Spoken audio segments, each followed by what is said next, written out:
They tell you it's common. They tell you to just try again. They tell you it was for the best. But what they don't see are the shattered plans and the baby you were already loving. This is for every single person who has been made to feel like their grief from a miscarriage wasn't real. Your grief is real and you're allowed to have it. My name's Linda Falasco and I am a grief and trauma therapist. I also have experienced 3 miscarriages in my life, so I completely understand that pain. I've been talking about disenfranchised losses and grief, and this is one of them. People who experience a miscarriage. Most people don't understand it. This is the part that people who haven't been through it just don't get. The attachment doesn't start when you hold a baby in your arms. It starts with that first flicker of possibility. You're not just carrying a cluster of cells. You're carrying a dream that's starting to take shape.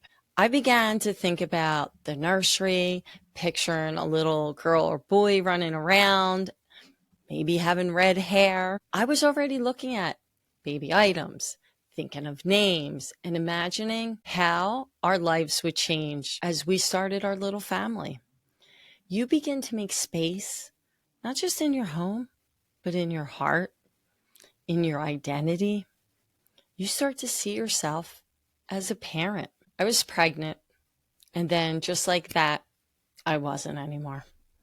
And for a little while, the world just stopped. But it only stopped for me. For everyone else, it kept spinning, it kept going. The invitations still kept coming in. Work deadlines kept piling up. And the world just expected me to get over it, to file it away under sad, but not a big deal. Like a dream that you wake up from, a little shaken, but you just brush it off and move on with your day. But this wasn't a dream. This was my life. It was a life I was already part of, and a life that was already a part of me. I remember the moment I found out and that I knew that I was pregnant. It wasn't just a test. It was the future just taking root in the real world. My world was changing instantly. I was so excited. People around me knew, my family, people at work, even the people I took the train with on the morning commute into Philadelphia. They all knew. And they actually offered me some comfort as I was sick every single day in the morning. And as I got off the train, walking into my office, I threw up on my walk every day. And they gave me comfort there. The sickness was a constant, almost a welcome reminder that this was all real. This was happening. I was having a baby. Everyone was so excited for me, and I was excited. Then one day, the sickness just was gone. It just stopped. It was an unnerving quiet. I remember specifically when it happened. It was around Thanksgiving. I was about 13 weeks pregnant, and I made an appointment because I knew something wasn't right. I just felt it. And when I went to the doctors and they couldn't find a heartbeat anymore, I was devastated. My husband was devastated. We were both devastated. So I had to go in and have surgery. And the first thing the doctor said to me was, "Hey, try again." So I did. And I had another miscarriage. But this time I wasn't as far along, and I knew what was happening. I knew exactly what was going on. And that was even more heartbreaking. It was much earlier than the first time, like I said. And the doctor's advice was just kind of, just wait. This will all pass. You'll be okay.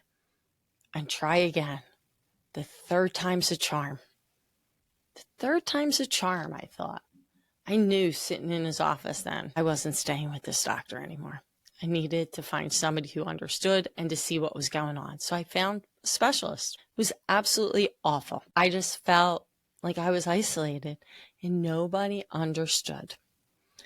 The loss, when it came, it felt like it was a thief because it didn't just take away a pregnancy, it took away an entire future. that I was planning. It stole the person that I was becoming, which was a mother. And in that deafening silence that followed, I learned that this type of grief often comes with a cruel companion. The feeling that you're not even allowed to have it. Not even allowed to have pain. Not even allowed to be sad.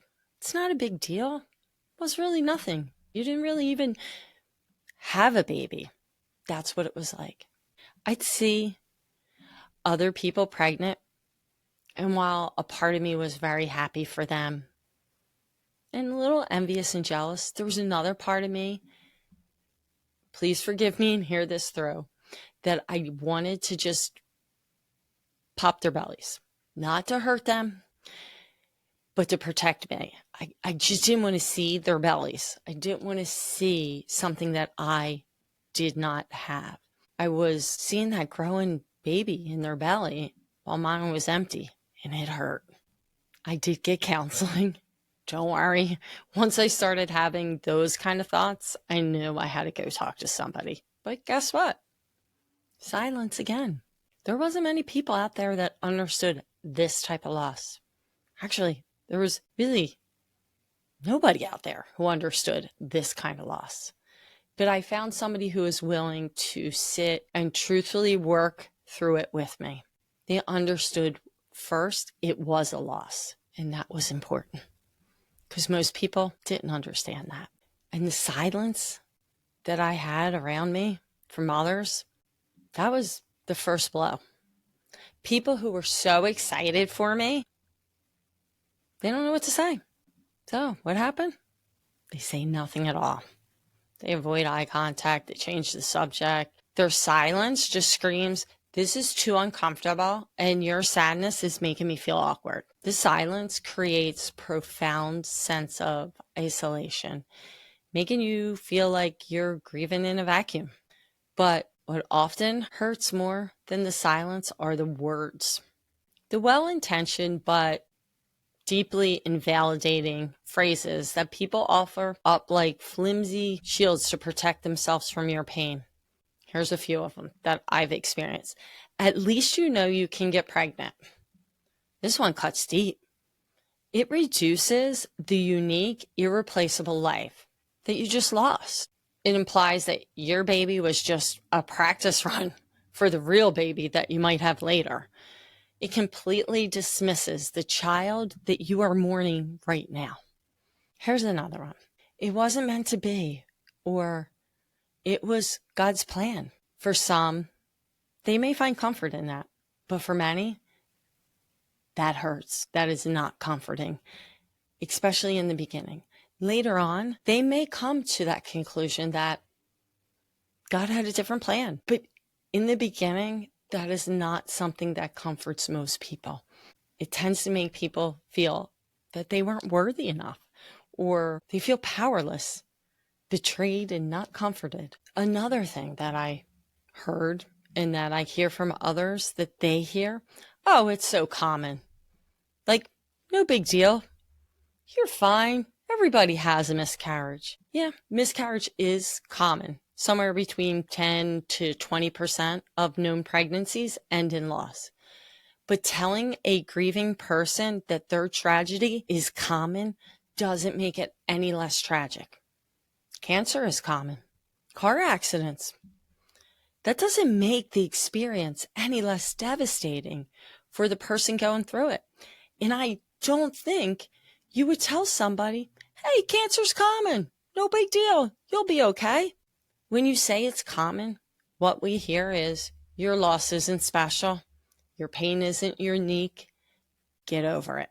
Another common phrase or something that people tend to say after a miscarriage is, you can always try again. This phrase just rushes you through your grief. Actually, doesn't really give you space at all. It denies you the space to mourn the baby that you lost by immediately trying to push you toward a hypothetical replacement. What it does is it fails to understand that you didn't just want a baby. You wanted that baby that was growing inside you. The one whose future you were already dreaming of. And here's maybe the most insidious of them all. The questions disguised as concern, but they're actually just vehicles for blame. Were you stressed? Did you lift anything heavy? Maybe you should have rested more. These questions already feed the monster you have inside of guilt that already lives in the heart of so many that have miscarried. The feeling that you were somehow responsible, that your body failed, that you did something wrong. That's one of the heaviest burdens to carry. And these questions, however well-meaning, just add to that weight. Each of these phrases, each moment of silence contributes to this idea of what's called disenfranchised grief, which is a formal way of saying it's a grief that our society doesn't really acknowledge or make space for. There are no public rituals, there are no casseroles dropped off at your door, no bereavement leave from work offered in most places. You're just expected to carry on, holding a mountain of sorrow that no one else can see, or worse, that they refuse to look at all. So now, I'm going to talk directly to you, to the part of you that's been hurting in silence, to the part of you that has felt crazy for feeling so much. I want to give you the validation that you might not have received. Your grief is not an overreaction. It's a testament to the love that you already felt. I can feel the emotion deeply as I think about my own pain and miscarriages. Although on the third try, yes, I did get pregnant and carried all the way through. I did have a third miscarriage after that. And I'm feeling it just talking about it right now. But I want you to know that the depth of your pain is a direct reflection of the depth of your love and the height of your hopes. The bond with a child doesn't just start at 20 weeks or at birth or when you first hold your baby. Research has shown the intensity of grief isn't necessarily tied to how long the pregnancy was, but to what the pregnancy has meant to the parent. You're mourning the loss of a person you are already getting to know. It's okay to be angry at your body, angry at the world, angry at the unfairness of it all. It's okay to feel that pang of jealousy when you see someone else who is pregnant or a pregnancy announcement that you receive in the mail. It doesn't make you a bad person at all. It makes you a human who's grieving a profound loss that a majority of society ignores. It's okay to feel empty. You are making room in your life, in your home, in your heart for a new person. And now there's a space where there should be a life. That emptiness is real. It's a physical and emotional void that you are experiencing. That feeling of guilt, I need you to hear this. It is not your fault. The vast majority of early miscarriages, about 50% or more, are caused by chromosomal abnormalities, random, unavoidable events that are completely out of your control. You didn't cause this by working too hard, by being stressed out, by having a glass of wine before you knew, or some other silly thing that people might have told you, lifting too much. You're not being punished. You did nothing wrong. And the trauma and the grief that you are feeling is real too. Studies have found that a significant number of women experience symptoms of PTSD after a miscarriage. Some research shows nearly 1 in 3 women report PTSD symptoms a month after their loss. And for many, those symptoms can persist. This isn't just sadness. For many, it's a significant psychological event that requires care and attention. You are allowed to grieve the future that was taken from you, all those firsts that you had planned, all those moments that you had envisioned. It's a real loss. You are mourning 1,000 moments that will never happen. You are mourning a relationship that was just beginning. That grief is valid.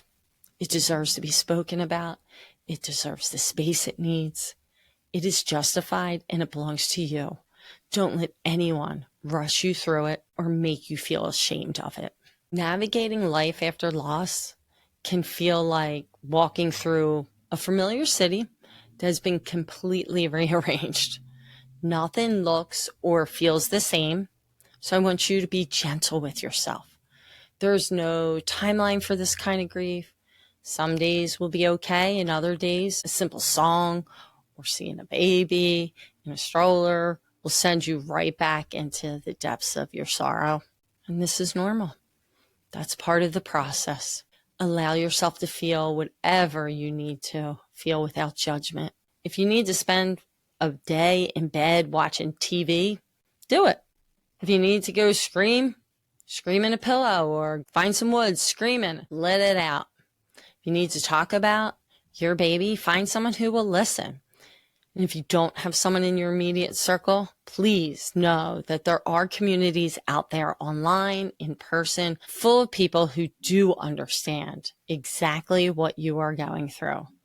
Much different than when I experienced miscarriages. Didn't have those things. Didn't have online support. Didn't have groups that you could find. People are now starting to talk about it, but it's still a disenfranchised loss. One that many don't understand and do not leave space for. So reach out though and find people who do. You are not as alone as you feel right now because there are people out there who are willing to sit with you and help you through this. Just give yourself the space that you need. For partners, your grief is valid too. Society definitely overlooks the pain for the person who's not carrying the baby, but your loss is just as real. You also lost a child, a future, and a dream. It's okay for you to have your own feelings and to seek your own support, especially for dads out there, for males. Grief is already something that society, again, does not leave space for. So I'm encouraging you to find support, find the people who do understand, because it is a growing community and people are willing to talk about this. Encourage you to communicate with each other, even when it's hard, because that can be your lifeline. You two understand it and you two are going through it together. So share that pain together. If the grief feels like it's too much to carry, or if anxiety or depression feels just overwhelming and persistent, please seek professional help. Talking to a therapist or a counselor who specializes in pregnancy loss can be incredibly healing. It's so different than it was when I was going through this. Now there are many people who actually do specialize in this. So reach out. It's not a sign of weakness. Actually, it's a sign of strength. It's acknowledging that you've been through something traumatic and that you deserve support to navigate through it. The silence around miscarriage only has power if we let it. The most healing words I ever heard after my loss were, "Me too."